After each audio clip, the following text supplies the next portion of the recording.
A Floating Hell, the capture of the slave ship Nightingale, April 21, 1861.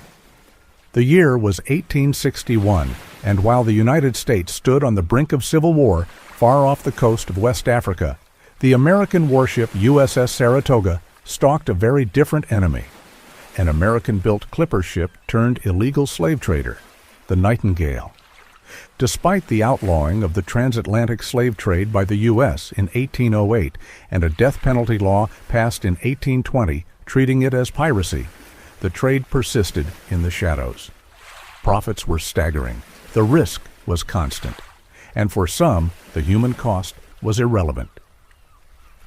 On April 21, 1861, the U.S. Navy struck a blow against that traffic when it captured the Nightingale, a vessel literally packed with hundreds of enslaved men, women, and children. The ship, Nightingale's transformation. The Nightingale was originally a Boston-built clipper ship launched in 1851, known for speed and grace. Named after the famed singer Jenny Lind, the Swedish Nightingale, it had been a showpiece of American shipbuilding. But like many sleek vessels of its kind, it found its way into darker service. By 1860, the Nightingale had been purchased by slave traders operating from Cuba, outfitted for a Guinea voyage, and repurposed to carry human cargo from Africa to the Americas. Its speed made it ideal for evading patrols, particularly the African Squadron, a joint British and American naval presence established by treaty to intercept slave ships on the high seas. The hunt begins. Commanding the USS Saratoga, a sloop of war stationed off Cabinda, present-day Angola, was Captain Alfred Taylor, a dedicated officer in the U.S. Navy's African Squadron. In early April 1861, Taylor received intelligence from coastal informants and British contacts that a ship flying a false flag and fitted with water tanks, slave decking, and shackles was anchored offshore under suspicious conditions. Taylor later wrote, "The ship bore the look of innocent commerce from a distance, but her hold whispered otherwise. She was loaded with chains, and worse, despair." On the night of April 20th to 21st, 1861, as dusk settled over the Gulf of Guinea, Taylor ordered boats launched. The Saratoga's crew rowed silently through the darkness, boarding the Nightingale by surprise in the early morning hours.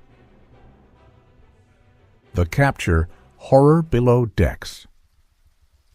The scene that greeted the boarding party was ghastly.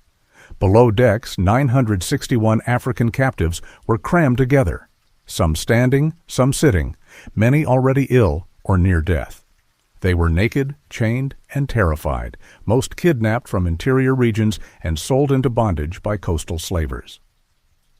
One Navy officer aboard the Saratoga, Lieutenant Donald McNeil Fairfax, recorded, "Never shall I forget the stench, the moans, the raw sores, the blistered eyes. There was no room for breath, and many had none left to draw. It was the closest thing to hell I have ever seen." Some had been aboard for days, others were newly loaded. In the holds the heat was suffocating and the air foul. Many had not seen light since their capture. Dozens died in the days following the rescue. The legal dilemma: what to do with the survivors? The United States had outlawed the slave trade in 1808 and in 1820 declared it piracy punishable by death. But enforcement was often sporadic, and slave traders were rarely punished. With war just erupting back home, Fort Sumter had fallen just a week earlier, the Navy faced a diplomatic and humanitarian crisis in a far-off theater. The Nightingale's crew was detained, but there was no secure prison nearby. Meanwhile, nearly 1,000 liberated Africans needed shelter, food, and care. Captain Taylor decided to escort the Nightingale to Monrovia in Liberia, a colony founded by freed African Americans and freed slaves under the auspices of the American Colonization Society. There, missionary and Liberian government officials, including President Stephen Allen Benson, helped receive the captives. Taylor reported, "I can only pray that these souls, though scarred by bondage, might find freedom and dignity in this land." The aftermath. Trial and press coverage. Back in the U.S., the Nightingales' capture made national headlines, although the outbreak of civil war dominated the news cycle.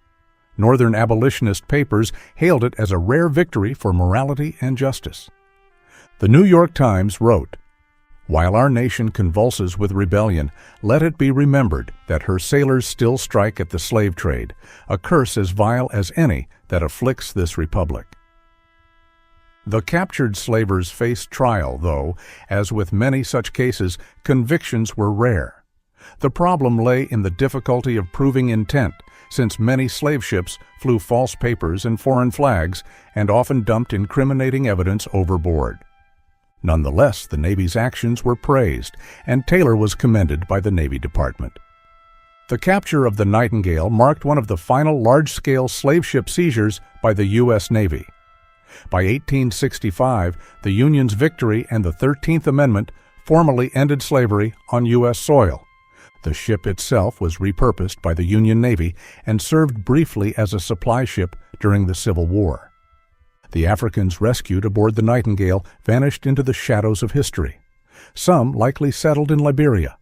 Others may have died from disease shortly after release.